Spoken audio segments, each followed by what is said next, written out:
पंजाब सरकार की post matric scholarship योजना 245 करोड़ रुपए आवंटित ताकि अनुसूचित जाति के विद्यार्थियों को मिले उच्च शिक्षा। अगर मुझे ये स्कॉलरशिप ना मिलती तो शायद मैं अपनी पढ़ाई जारी न रख पाती। 2,31,000 विद्यार्थी पंजीकृत, 92 करोड़ की रकम दी जा चुकी। मैं AI/ML हमेशा से पढ़ना चाहता था। अगर स्कॉलरशिप नहीं होती तो मैं कभी भी एडमिशन नहीं ले पाता इस कोर्स में। मुख्यमंत्री भगवंत सिंह मान की कोशिशों से पंजाब बन रहा है रंगला पंजाब। नमस्कार, मैं हूं संजीव श्रीवास्तव। आप देख रहे हैं 4PM न्यूज नेटवर्क। गुजरात के मुख्यमंत्री रहते नरेंद्र मोदी जी द्वारा रिजेक्ट किया गया रासायनिक कचरा मध्य प्रदेश के मुख्यमंत्री मोहन यादव के लिए बड़ा सिरदर्द लगातार बना हुआ है। सोमवार को कोर्ट में सरकार पेश हुई और सरकार ने जो दलील दी उसके बाद राहत तो सरकार को मिल गई है, लेकिन सवाल यह खड़ा हो रहा है कि जो दलील दी गई है वो ठीक नहीं है, अनुचित है। दरअसल जो विश्व की भीषणतम त्रासदी भोपाल गैस कांड के बाद ये जो भोपाल में फैक्ट्री थी डाउ केमिकल, अमेरिका की एक फैक्ट्री यूनियन कार्बाइड लिमिटेड, इसके कारखाने से यहां भोपाल में एक बहुत बड़ा हादसा, विश्व की भीषणतम त्रासदी 2 और 3 दिसंबर 1984 को हुई थी। और उस जो हादसा हुआ था, जो एक त्रासदी हुई थी, उसमें 5,000 से ज्यादा लोग मारे गए थे और 5 लाख से ज्यादा लोग घायल हुए थे। घटनाक्रम देश जानता है, प्रदेश जानता है, भोपाल शहर को पूरी तरह से उस मामले की जानकारी है। लेकिन जो कारखाने में रासायनिक कचरा पड़ा हुआ है उसे लेकर लंबे वक्त से जद्दोजहद चल रही। 40 बरस बाद ये जो रासायनिक कचरा है इसे निपटाने के लिए, इसका निपटान करने की जो है कोर्ट का आदेश हुआ था। कोर्ट के आदेश के बाद बीते गुरुवार को ये जो रासायनिक कचरा है ये पीथमपुर में एक रामकी एनवायरो फार्मा है, वहां पहुंचा हुआ। और वहां पहुंचने के पहले से और वहां पहुंचने के बाद से बवाल मचा हुआ है।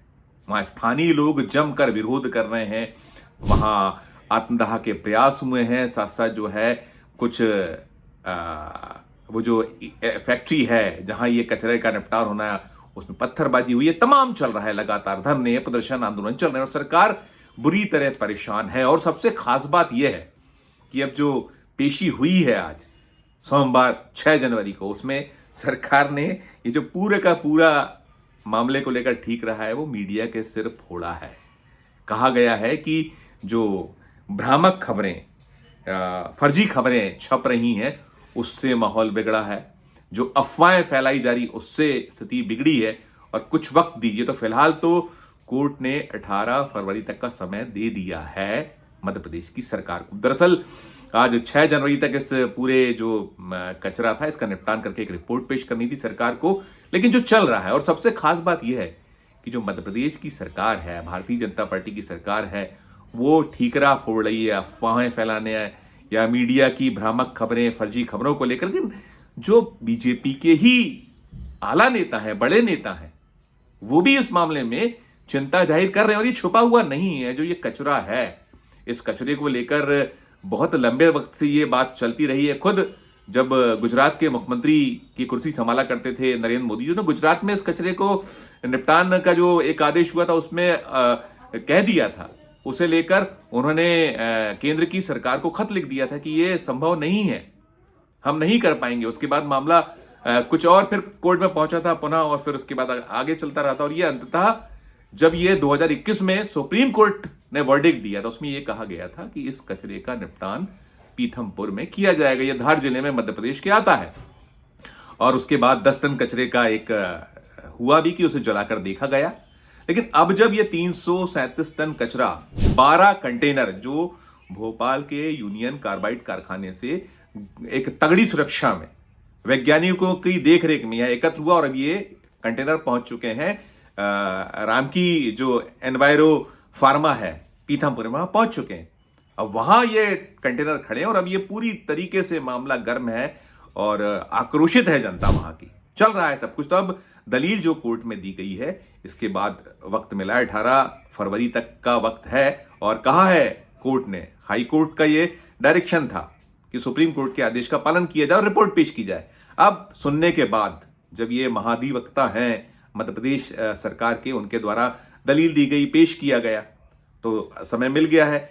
लेकिन सवाल ये खड़ा किया जा रहा है कि वहां जो एक चिंता है, एक लोगों में भय है, उसको कौन रेखांकित कर रहा है? सुनिए आप। लोकसभा की पूर्व जो अध्यक्ष हैं, इंदौर की 9 बार की पूर्व सांसद हैं भारतीय जनता पार्टी की सुमित्रा महाजन क्या कह रही हैं, धार जिले की भारतीय जनता पार्टी की विधायक क्या कह रही हैं, दोनों को सुनिए आप। तो हमें ऐसे लोगों से चर्चा करना, क्योंकि पूरे नॉट ओनली इंदौर है, धार, पीथमपुर, ये पूरे एरिया का कहीं, क्योंकि विद्युत कार्बाइड का जो कचरा, वो कैसा भी कचरा हो तो भी अपने को डर लगता है कि उसमें केमिकल, और एक प्रकार से केमिकल ये चीज़ जो है तो कितनी खतरनाक है, अब धीरे धीरे सबके समझ में आया है। हुई थी और मैंने इसको भुगता है और अपनी आंखों से वो सीन देखे हैं, लाशों के अंबार देखे हैं जहां भागते हुए लोगों के पास कोई सहारा नहीं था।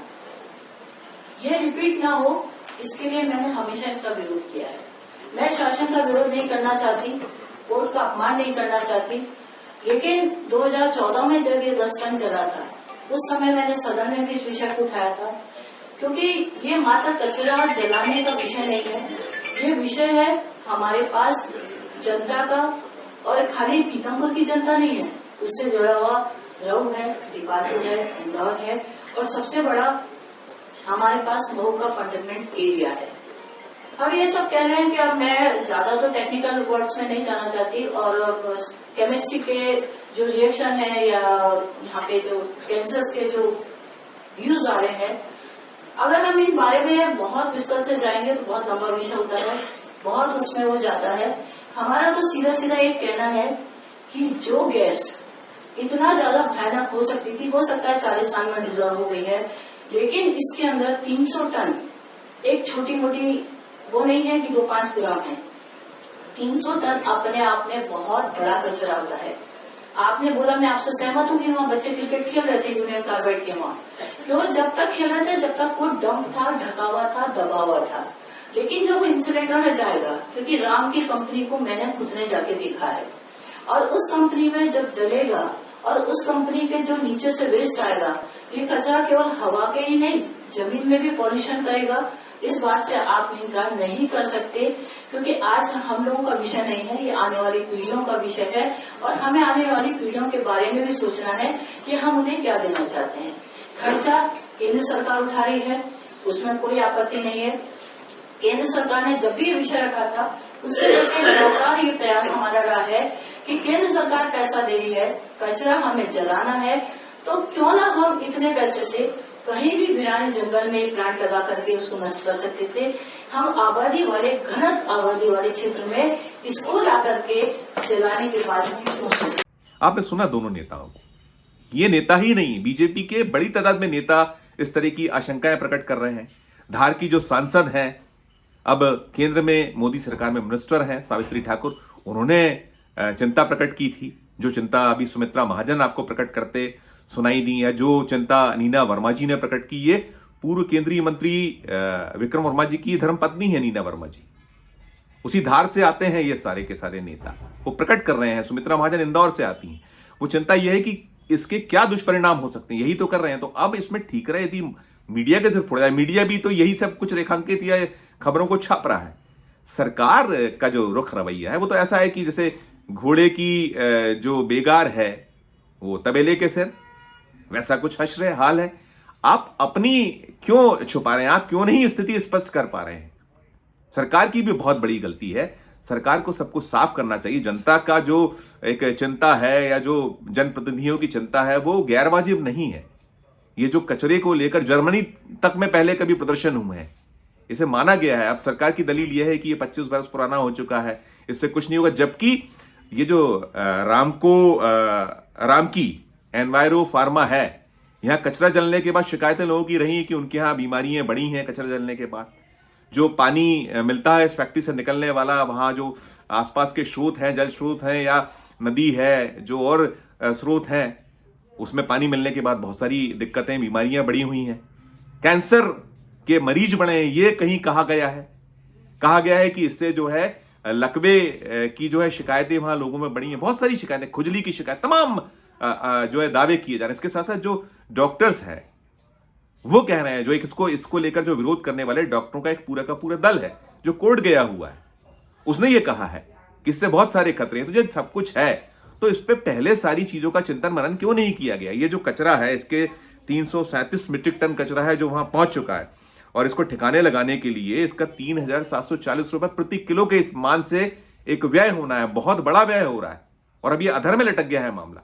तो निश्चित तौर पर इसमें बहुत सारी जो सवाल हैं वो उसमें सरकार केवल ये दलील के साथ नहीं बच सकती कि ये अफवाहें फैलाने से या भ्रामक खबरें छापने से या मीडिया द्वारा फर्जी बड़ा करने से सब कुछ हो रहा है। ये निश्चित तौर पर, जैसे मैंने कहा कि घोड़े की बला तबेले के सिर, वैसा कुछ हो रहा है। बहरहाल ये जो है अभी मामला गरमाया हुआ है, कोर्ट ने वक्त दिया है, इसमें आगे जो भी अपडेट्स होंगे इस पूरे मामले को लेकर हम लगातार ये खबरें आपको दिखा रहे हैं, पहुंचा रहे हैं 4 PM के दर्शकों तक।